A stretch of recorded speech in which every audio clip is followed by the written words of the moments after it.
Sometimes horrible things happen to good people.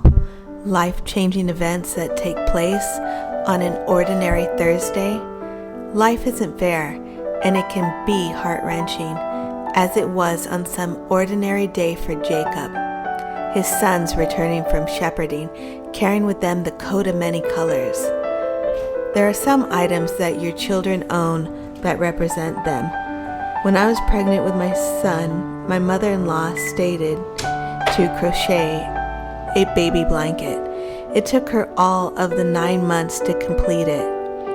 It was a labor of love, waiting, anticipating the birth of a new baby.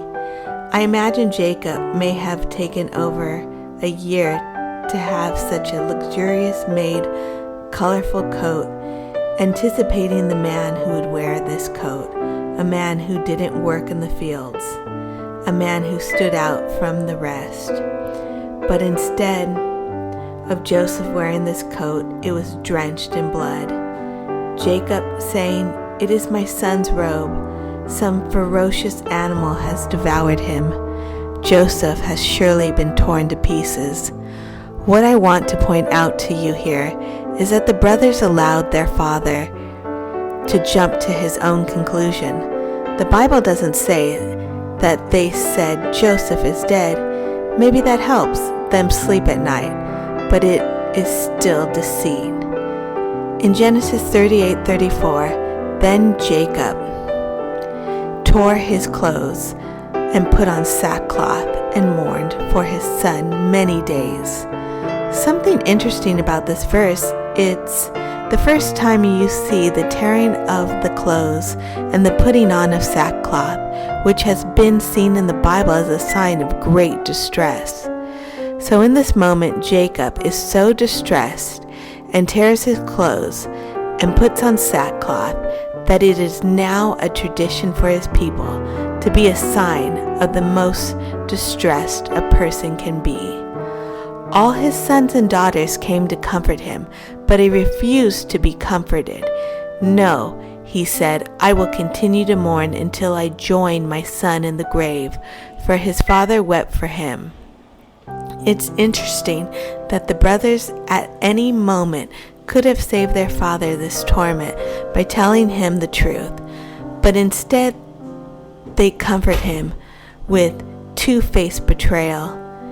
If you're having one of those days where you would like to rip your clothes and put on sackcloth, it's okay. To feel unconsolable, it's okay. There's something interesting about American culture in that when you're mourning for something, there's literally a time limit. If you mourn too long, what's wrong with you? Often mothers say to their children, "Stop crying." And as adults, when they do cry, they have that noise that they make as they lose their breath, and it's from this attempt to stop crying. That's the noise creating, because even when no one's around, the words are still there. Stop crying, which ends up leading to others' outlets to numb the pain through drugs, overeating, and overall bad decision making. But at least you're not crying. Continuing, Genesis 42, verse 36. Their father Jacob said to them, "You have deprived me of my children. Joseph is no more, and Simeon is no more, and now you want to take Benjamin. Everything is against me." Have you been in a situation where challenges and hardships keep coming like an onslaught of waves onto your little life, barely catching your breath? Hardship crashes on you. It may seem like something is after you, something attacking you. Genesis 43:6. Jacob asked, "Why did you bring this trouble on me by telling the man you had another brother?" Here we can see the progression of Jacob's thought process. The world's against him. His children are bringing upon more trouble. The interesting thing about this story is we are reading, as the reader, we know that Joseph is alive and well in Egypt, but most of the time in our lives we don't know what God is doing behind the scenes. I'm going to tell you a story about a woman named Ruth. She worked in Israel in a ministry that translated Christian books into Hebrew. She had an injured back and wasn't at work this one particular day. She heard a knock on her door and opened the door. To her surprise, it was Derek Prince, the man who was the author of the books her ministry was translating.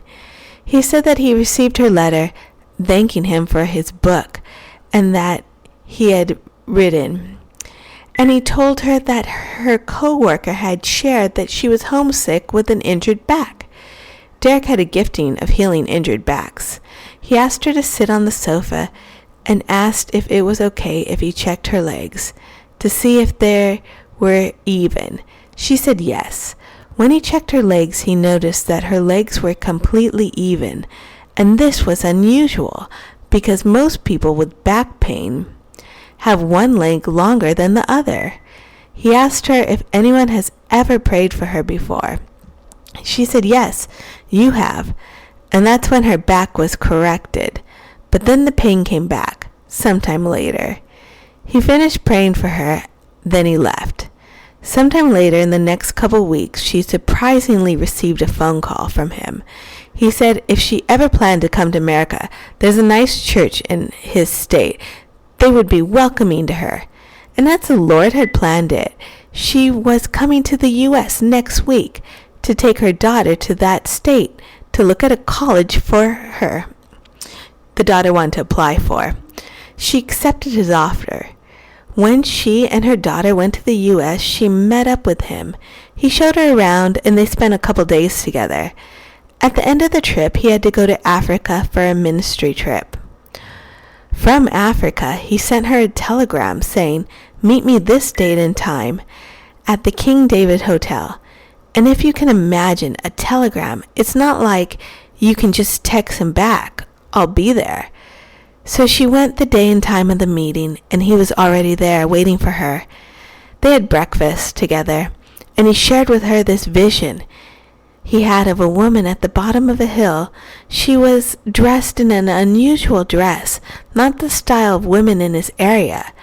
And when he saw her in the U.S., she was wearing that same unusual dress.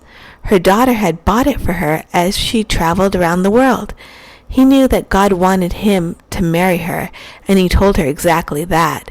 He even had a diamond in his pocket that he picked up from his ministry in Africa, which he showed her. He told her that he needed to share this with his ministry partners and friends. But when they met again, Derek told her that the friends and ministry partners had told him that they felt it was a bad idea for him to marry her. She had a bad back, and it would prevent the ministry from moving forward. He even asked them each to draw a letter stating their reasons for not wanting him to have a relationship with her. I literally can't imagine how horrible it would have felt to have that in writing. Reasons why you aren't good enough in someone else's eyes. She was crushed. She went back to her apartment, fell on the floor. She cried out to God, "I didn't ask for you to bring someone into my life. I didn't even want someone. I was happy just me and you. Why would you bring this person into my life and then have it end like this?" But she told Derek that she would pray for him as he went on his next ministry trip. And pray for him she did. And while he was gone, the Lord miraculously healed her back. And one by one, the Lord dealt with every single issue written on those 5 letters. And once the ministry team could see how God was arranging these two to be married, they gave their blessing. Now for some of us who are in a situation where we don't understand, and the only thing we do understand is that we're extremely hurt, do what Ruth did. Pray. She didn't say, "This guy put his friends before me. He's the worst," and make him a villain, which is a tempting thing to do when someone hurts us. Obviously, they're the villain. In the trials is a lesson to be learned. For Ruth, the lesson was to trust God despite what you are seeing in the natural. The lesson was continue to pray. Cast your cares on the Lord.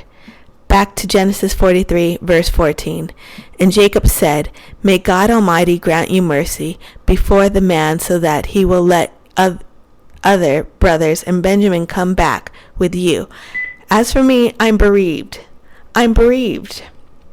Genesis 44, verse 28.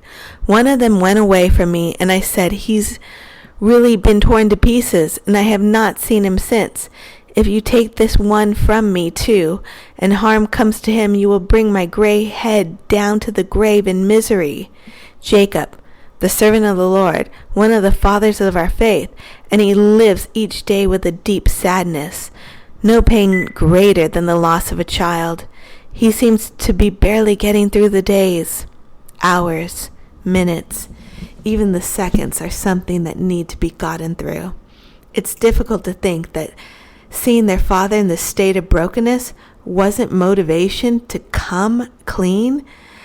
Things would have been different if one of the brothers would have told the truth. Israel would have immediately went down to Egypt and stayed there every single day, searching high and low so he could bring his son home. If he had found him in the jail, he would have paid any amount of money to get him out, and then Joseph wouldn't have been in the correct time, in the correct place, to interpret a dream that would save thousands of people from starvation. I know it would be much easier if we had the scrolls to our lives and we could read what happens in these situations. Israel himself was a man who had a vision, Jacob's ladder, and he did have what he had stored in his heart, that Joseph shared a dream that his brothers and mother and father would bow down to him. I wonder if Jacob thought about that dream in the 13 years he spent apart from his son. So now that we've confirmed the fact that the rain falls on both the righteous and the wicked, life-changing events will take place on some ordinary Thursday. The question is, how are you going to respond? Are you going to pray? Yes, you are going to feel horrible. But are you going to fall apart? Or are you going to trust that God knows the beginning to the end? That he has your best interest at heart? That this situation may not be about you. God may be working something huge, not just for one person, but for many people. This horrible event may be the very thing that puts you in the exact place at the exact time for God's purpose. Don't run from the tears. Embrace them. But don't just do nothing. Do something. Pray. Journal. Find others who are in your same situation and provide them comfort. Remember, the battle is for the Lord. In the end, God wins. God's word always comes to pass, as it did for Israel. His son was alive, and his brothers fell down before him. Remember, when you worship God in these times, heart-wrenching suffering that you don't understand, it's like putting hot coals on the devil and his demons. They can't understand why you still worship, but it is because you know God's character, that it never changes. He is the same. He knows the beginning to the end. He is the creator, and you, his creation, he loves. And on some anonymous Thursday, life-changing events can be amazing, such as the day the pregnancy test comes out positive, or the man that you love gets on one knee. For the healing you've been praying for has just given you a test result that reads completely healed. For Israel, that moment was in Genesis 46, chapter 29. Joseph made his chariots ready and went to Goshen to meet his father, Israel. As soon as Joseph appeared before him, he threw his arms around his father and wept for a long time. Israel said to Joseph, "Now I'm ready to die, since I've seen for myself that you were still alive."